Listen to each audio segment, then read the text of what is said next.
बिस्मिल्लाहिर्रहमानिर्रहीम। अस्सलाम वालेकुम। पीके फूड सीक्रेट्स में आप सबको खुश आमदीद है। आज मैं आपके लिए बहुत ही ज़बरदस्त सा मीठा लेके आई हूँ जो कि 15 मिनट में रेडी हो जाता है। ये बहुत ही ज़बरदस्त बना है। आप इसको दावतों में या अचानक से कोई गेस्ट आ जाए तो आप उनको ये सर्व कर सकते हैं। ये फटाफट बन के रेडी हो जाता है। ये देखिए कितना ज़बरदस्त बन के ये रेडी हुआ है। ये देखिए कितना ज़बरदस्त और यमी बन के रेडी हुआ है। अब चलते हैं इस मज़ेदार सी रेसिपी की तरफ। इस मीठे में जो चीज़ें शामिल होंगी वो ये है 2 टेबलस्पून कॉर्नफ्लोर, 1/4 कप मैदा, 1/4 कप है खुश्क दूध, हाफ कप चीनी है और अलग से 2 टेबलस्पून चीनी चाहिए। ये 2 कप दूध है। इसके अलावा इसमें जाएगा वनीला एसेंस चंद ड्रॉप्स, 2 टेबलस्पून बटर, 1 कप इसमें पानी जाएगा और इसमें हम शामिल करेंगे ये रस। और इन रस के साथ ये बहुत ही मज़ेदार सा मीठा बन के रेडी होगा।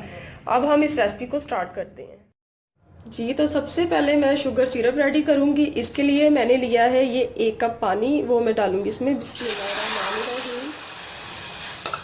और अब मैं इसमें शामिल करूँगी ये हाफ कप चीनी है। बिस्मिल्लाहिर्रहमानिर्रहीम। ये और इसमें मैं डालूँगी पिंच ज़र्दा रंग और इसको मैं करूँगी अब मिक्स। इसको बस इतना पकाना है कि जो चीनी है वो इसमें मेल्ट हो जाए। ये देखिए इसको पकाते हुए गाढ़ा नहीं करना, या 1 तार या 2 तार वो नहीं चाहिए। बस चीनी मेल्ट हो जाएगी और इसके बाद हम इसको उतार लेंगे। ये देखिए ये अभी चीनी मेल्ट नहीं हुई। ये देखिए चीनी मेल्ट हो रही है। बिल्कुल अच्छी तरह से चीनी को मेल्ट करना है। अभी इसमें बॉईल नहीं आया। देखिए जैसे ही इसमें बॉईल आना शुरू होगा तो इसको बॉईल आने के बाद मैं 1 मिनट तक पकाऊंगी। ये देखिए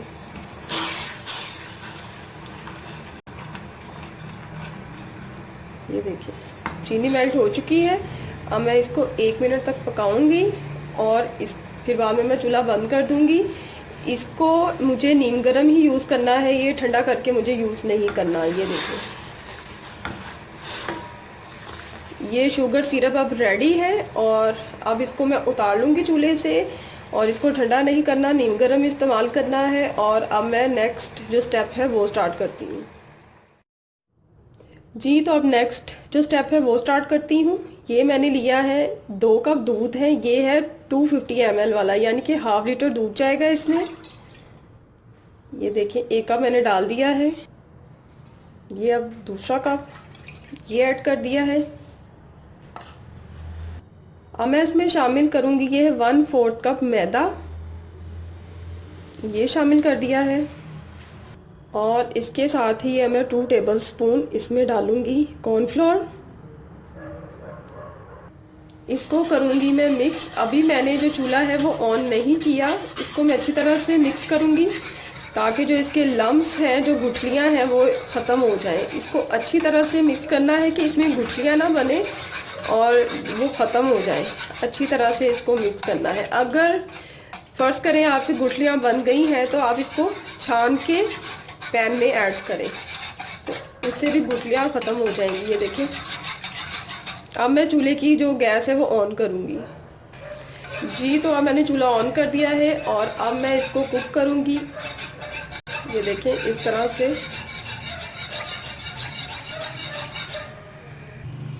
इसमें एक उबाल आना शुरू हो चुका है तो अब मैं इसमें शामिल करूँगी ये 1/4 कप है सूखा दूध, खुश्क दूध इसमें शामिल कर दिया है मैंने। और इसके साथ ही मैं इसमें शामिल करूँगी 2 टेबलस्पून चीनी। ये दूसरा टेबलस्पून मैंने डाल दिया है, ये शामिल कर दिया है। और इसको अब मैं करूँगी मिक्स अच्छी तरह से और इसको गाढ़ा होने तक मैं पकाऊँगी। इसको आपने मुसलसल चलाते रहना है, इसको छोड़ना नहीं है, नहीं तो इसमें गुठलियाँ बनना शुरू हो जाएंगी। ये देखें ये गाढ़ा होगा, गाढ़ा होने तक आपने इसको मुसलसल चलाते रहना है। ये देखें ये गाढ़ा हो चुका है बिल्कुल कस्टर्ड की तरह। ये देखें इसे ज़्यादा गाढ़ा नहीं करना। ये देखें पतला नहीं है, गाढ़ा है, लेकिन कस्टर्ड की तरह ये गाढ़ा है। चूल्हे की जो फ्लेम है, आग है, वो मैंने बंद कर दी है और अब मैं इसमें शामिल करूंगी 1 टेबलस्पून बटर।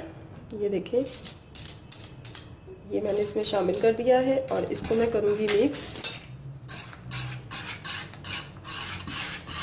अच्छी तरह से।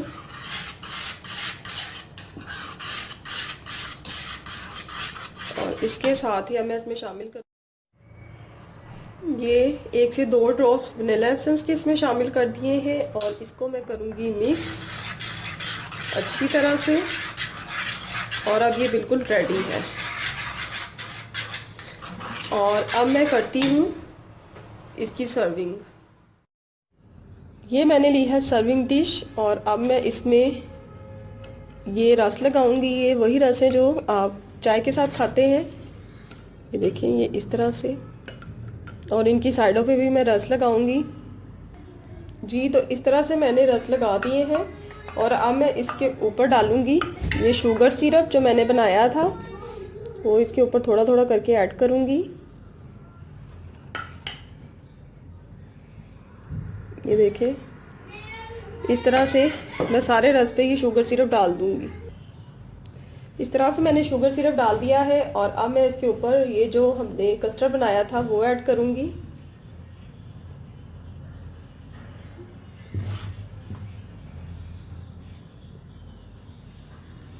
इस तरह से फैला के इसकी एक लेयर बना दूंगी जी। तो मैंने इसकी एक लेयर लगा दी है। अब ऐसे ही मैं दोबारा से इस पे एक लेयर रस की लगाऊंगी, जैसे पहले मैंने नीचे लगाई थी, बिल्कुल सेम उसी के ऊपर मैं इस तरह से रस की लेयर लगाऊंगी। ये देखिए, इस तरह से मैंने लेयर लगा दी है। अब मैं इसके ऊपर दोबारा से शुगर सिरप ऐड करूंगी। ये देखिए, इस सारे रस के ऊपर मैं इसी तरह से शुगर सिरप ऐड करूंगी और अब मैं दोबारा इसके ऊपर ये जो कस्टर्ड बनाया था उसकी लेयर लगाऊंगी। अब मैं इसके ऊपर शामिल करूंगी ये कोकोनट का पाउडर है, यानी कि नारियल का बुरादा, वो मैं शामिल कर दूंगी इसके ऊपर सारा। ये देखिए, इस तरह से। अल्हम्दुलिल्लाह, ये बहुत मज़ेदार सा मीठा बनके रेडी है। इसको मैंने बादाम के साथ गार्निश कर दिया था। इसको आप इस तरह से भी खा सकते हैं और ठंडा भी करके खा सकते हैं।